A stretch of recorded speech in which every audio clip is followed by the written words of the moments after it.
All right, so Robin, you know, we looked at each individual, and now we're going to hook up this truck to this trailer. What makes this different than hauling bricks, timber, anything else that we're hauling? What makes this so much different? Well, hauling horses is hauling a live load, meaning it moves around in the back of the trailer. You can't strap it down. It might shift its weight or it moves from side to side. And the center of gravity is very high, so it's almost like the worst kind of load you can carry. It's heavy and it's high and it moves. So in other words, we would, as you expect, we would like to keep the jerks, the sudden stops, and those kind of things, right, from happening. Absolutely. And I thought what we would do then is we shot a video of you and a friend who we put one of your horses in there, right? Uh-huh. And we put the horse in it, and you took it just for what, a mile block? Yes. Yep. So let's take a look at that video and see what's happening to your horse in here and how he is trying to react to the turns, the stops, and all that. Absolutely. Because unlike a person, he can't hold on, so he's just waiting on the balance, and he doesn't know what's coming up. So. Okay, very good. So let's look at that real quickly. Okay. So here we have our horse, and we have a double screen here.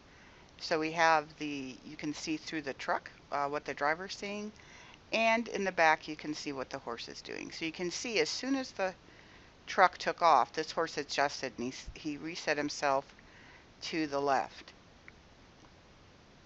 As you're watching, look at, even though we're just going down the driveway at this point, that the vibration through the floor, how he's kind of actually bouncing a little bit as he's traveling in the trailer.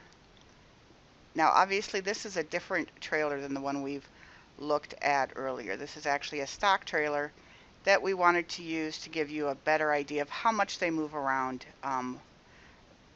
when given pretty much unlimited opportunity to do so.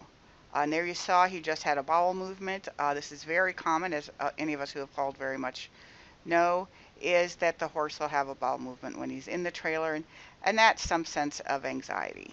You'll see this horse a little bit later, but there as we turned left, see how he had to step to the right to kind of stabilize himself? So now we're traveling down a nice smooth asphalt road. So he's kind of looks a little more secure on his feet than he did in the gravel.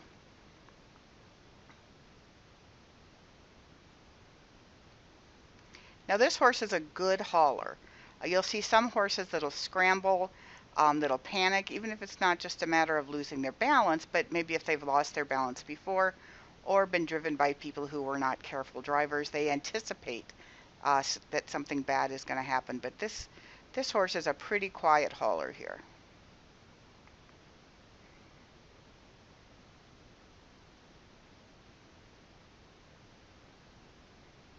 Now you can see we're picking up a little bit more speed. The camera is in the back corner of the trailer, and he does kind of seem to be like he keeps looking back at the camera, doesn't he?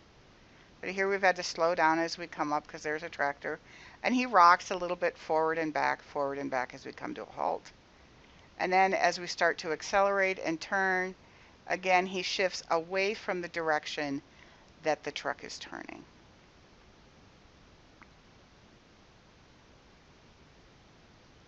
Again, here we're going at a nice consistent pace down a straight, smooth piece of road, and so he's pretty stable in the way he's standing.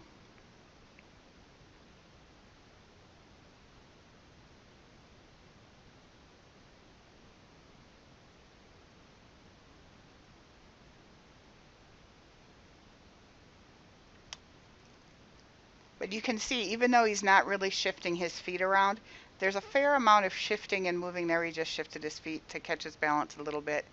A fair amount of shifting and moving just of his body as he tries to maintain his balance going down the road. Again, he's tied with enough room on his line. That's why it's important not to tie him too tightly into the trailer. You want the horse to be able to shift himself around and find his balance. And some horses will even lean. He's not leaning against the wall, but you'll see some horses that'll actually lean against the wall or against a partition to try to stabilize themselves even more. Now we're going to be curving to the right. Let's see if he adjusts as we do this gentle curve to the right. Oh, and here he goes a little bit more. See how we moved a little bit more to the left there?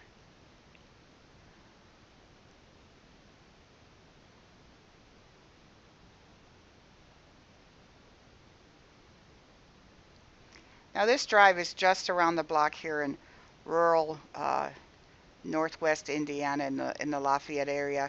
So we're not going to have a lot of hills to see how we would handle going up and down the hills. But we just wanted you to get a perspective of really how little of a change of direction or how little of a change in velocity or speed of the truck and the trailer it takes for the horse to have to adjust how he's standing and where he has his feet situated.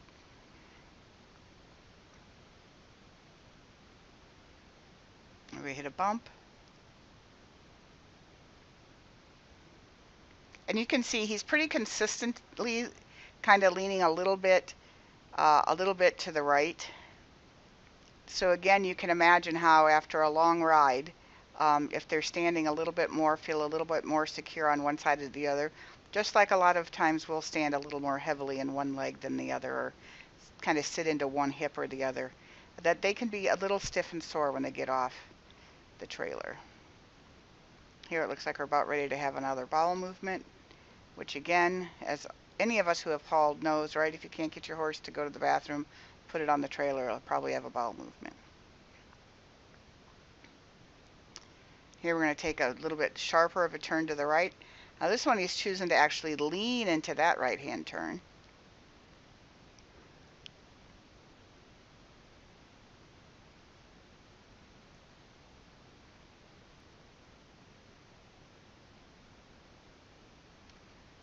Because horses are prey species, it's really quite against everything that their instincts tell them to do to get into a box, basically a cave on wheels, which is what a trailer is from the perspective of a horse, and then to be driven around. So it's so important to have this be, if not a 100% positive experience, at least not to be a negative experience, so that your horse will continue to be willing to get into the trailer.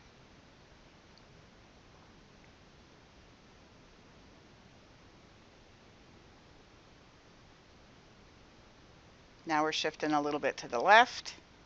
Like, okay, I'm going to stand over this way a little bit. May go back and forth a little bit as maybe one leg gets fatigued or one side gets fatigued. Just adjusting there to the deceleration and the stop.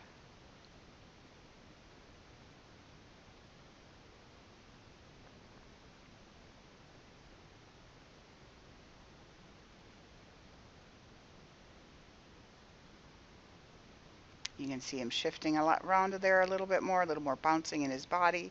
You can really see his hindquarters working here to keep him balanced.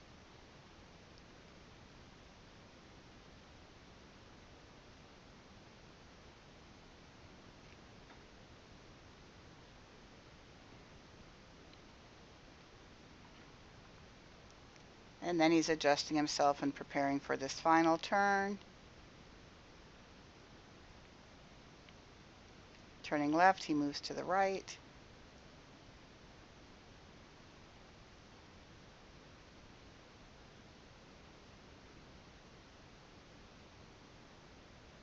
I'm going to turn right, he leans into the right.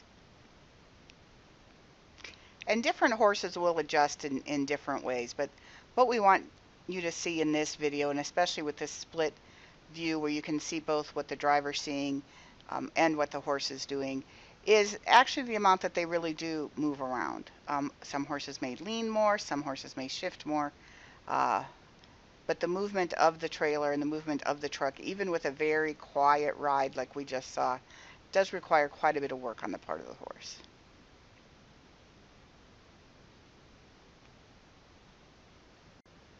Now we're going to go back to Robin and Fred, and they're going to talk to us a little bit more about driving. Well, Robin, we've basically looked at the trailer, the truck, the combination, things to check, how to read the ratings, but we'd probably be a little bit neglectful if we didn't talk just a hair, just a little bit about driving it. And a lot of this is common sense, but you know, some of the key points that you would talk about when you're pulling your horses, whether it's this one here with the ball, this one here, the gooseneck. What's some important take-home messages there that you have about driving it? Well, I think one of the most important things to remember is that the truck and the trailer weighs a lot more than just the truck itself. So you're going to need more distance to stop. It's going to be tougher to maneuver in an emergency situation. You have to be much more of a defensive driver when you have a truck and a trailer. You have to look for people doing things that they might not be able to do, that math that your truck and your trailer is very heavy. They might pull out in front of you. They might go in your lane. So the ability to confidently drive a truck and trailer is really critical for safety as well. Which actually is what we never want to talk about. Means you need to be at the speed of normal traffic, not the speeders. You need to be, for the roadways, you need to slow down. We have seen pictures, you and I have, of people on ice. Yes. With these things not being able to stop or sliding. This truck, when you're moving, is a lot of mass, force, and if you have to slam on your brake at the last minute, sometimes you have to, but there's a whole mass that's moving, right? Right. The other one that seems, I guess if you've ever watched the big rigs, anybody that pull trailers, why do they always seem, if I was going to be making a right-hand turn, why is it they just don't turn like that and they make that sweep? It's because the trailer, especially a gooseneck trailer, will actually cut that corner. So unlike right just a vehicle that's driving around a corner, the trailer will cut the corner. So you have to understand the distance. And cuts the corner means you're going to be, as your truck makes it around, the trailer is going to be over the side of the road. Right. It's going to be off the road. And so there's a little bit of practice, right? This requires some getting used to where you feel very comfortable with it. And, you know, also speaking of practice, I've run into lots of horse people who aren't able to back a trailer. And that can be a really, really stressful thing for people to do. But imagine if you're in a tight situation, or, you know, in the days of now that we have GPSs, the GPS will take you lots of places that you probably shouldn't be with a trailer. Okay. So you need to be able to back, to turn around that rig. That becomes as much of a safety thing as well. But it's difficult.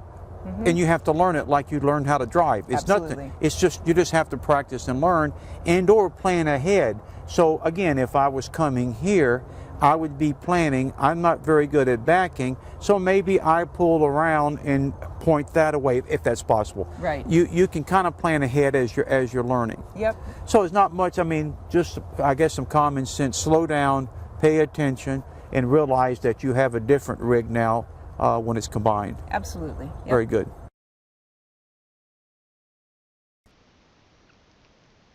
Thank you for joining us for this installment of The Science and Art of Trailering Horses, brought to you by Purdue University and Purdue Cooperative Extension. Please join us for the rest of the series available on this YouTube channel.